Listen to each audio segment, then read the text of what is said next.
Hey guys, it's LSP. It's currently the 1st of February 2022. So it's going to be a very quick video. I'm going to go over Binance, my thoughts, and then we'll go over to Evergrow coin, my thoughts on that. Call it a day. And then tomorrow or the next day, I'm going to be going over, Bitcoin, Binance, and Ethereum again. And we're going to kind of keep on top of these to see what the general market's doing. And until we get that injection of volatility, we kind of just have to sit back and let things unfold and show us what they want to do. As always, this isn't financial advice though, so please make sure you do your own due diligence. And what I'm discussing today are my own personal opinions and what I'm personally looking for with the assets that I'm looking at. So going over to Binance first, you guys know that I'm waiting for 325. Now, obviously, if price doesn't go there, then that's fine. As I have no control over what Binance is doing. But what I'm seeing is, a little bit of weakness, across the board still. And this area where price is just kind of sitting here, what it's doing is it's absorbing liquidity. And the longer it stays here, the more likely it is that price will run lower. It's coming off the tail end of a move, from all-time high all the way to where we currently are now. It was nice and controlled on the way down. There was no craziness except for that last, sort of portion just here. Yes, we do have the upper level at 425 where it starts in terms of liquidity and imbalance. But for me, I'm not really seeing that that's where price wants to go at the moment. It can happen, obviously, but I'm focused on 325. When we drop down to the 4-hour chart, and I was saying last time, we're not seeing the impulses to the upside. We're not seeing any indication. Now, as I look at this 4-hour chart, it does look like we could get, a little pop. Okay, maybe a small breakout. We can see that we're consolidating in this area. It is possible that we might get that first initial run to the upside before reversing and then going lower. The ideal scenario would be exactly that, where price pops on the 4-hour, gets around about sort of 410 to 420, doesn't hit this liquidity pool up here, reverses, and then starts to run a little bit lower. That for me would be confirmation. I'm a confirmation based trader. I like to be very, very patient. When I see something that makes sense to me, and I'm paying attention at that point, then I start to look for small weaknesses, small nuances, and areas where I can clearly say, yes, this is confirmation that price may want to go lower. So that's what I'm looking at for Binance. I will start picking it up at 325. Hopefully it runs for this liquidity pool. There's liquidity building up below here. There is liquidity within the liquidity pool, and then there's liquidity building up below this low. So there is a lot of reasons why Binance should, want to drive down there to take out all of this liquidity and then run into this liquidity pool down here. But until we see confirmation of that, right now it's just sluggish, not really much going on. That last capitulation point that happened across the board on pretty much everything, as I discussed in the previous video, has kind of flattened the market. So there's not really much happening. We are in February now, which is generally, a busier month. We do get a little bit more volume coming into the markets in February. Second week of February is generally the one. So we'll see, what happens during that time. But like I said, be mindful, there is an imbalance above, so we may see a little pop first.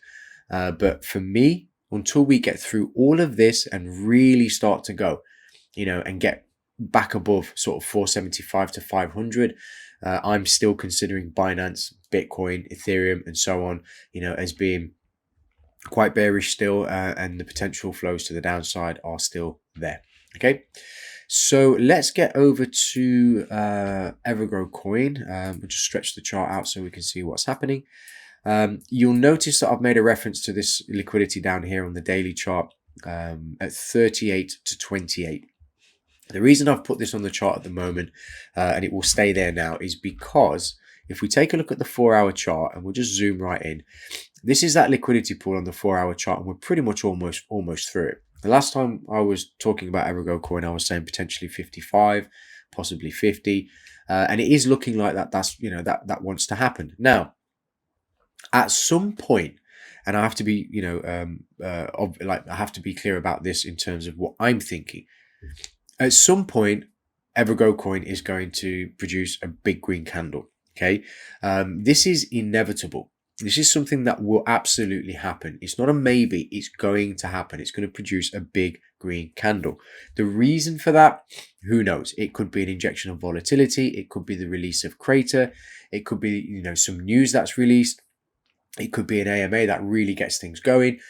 I don't know. But what I do know is, in terms of flows, once this liquidity pool has been completely traded through, the only place left for price to go, in fact, I'll show you on the 4-hour, the only place left for price to go is going to be below all of these lows, as I mentioned before, which is basically between 55 and 50, and then lower down to 38 to 28, because there's nothing here except for a very small area of liquidity at 41 that will stop price, and it probably won't. It'll just go straight for 38, for example, and we'll just say between 40, between 35 and 40 will be where price will want to go once it's cleared this, assuming, and this is very important, that price does not respond at this level now.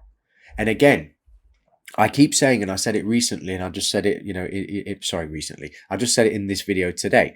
I'm a confirmation-based trader. Yes, I can track flows. I love all this stuff. I'm so passionate and so,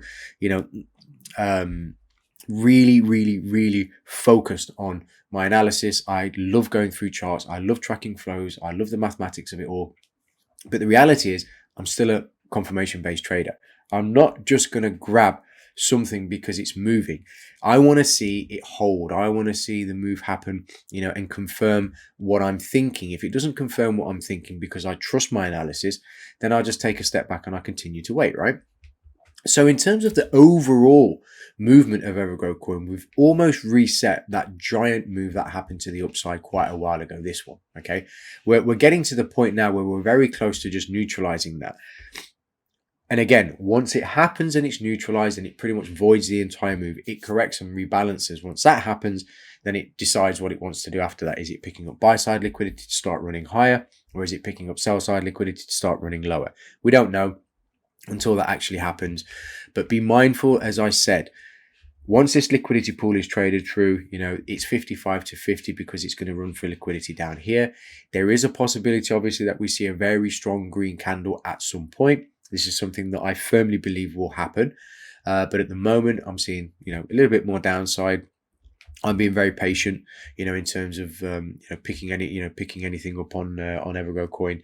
I want to see that confirmation in the areas where I'm looking, but the levels where we're at right now, and I will say this before I close the video, just remember there is going to come a moment in time, in the future, whether it's 6 months, whether it's a year, possibly 2 years, where whenever that time comes, where we will not see these prices again.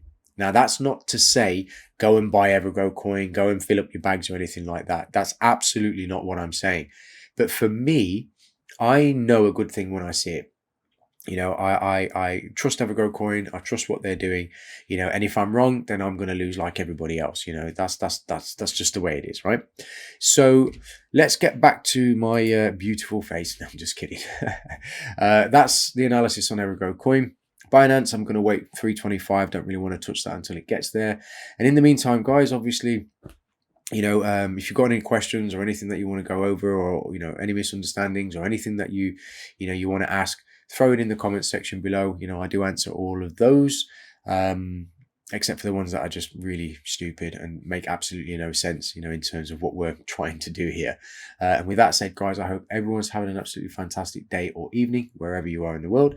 And I look forward to seeing you in the next update. All the best and take care.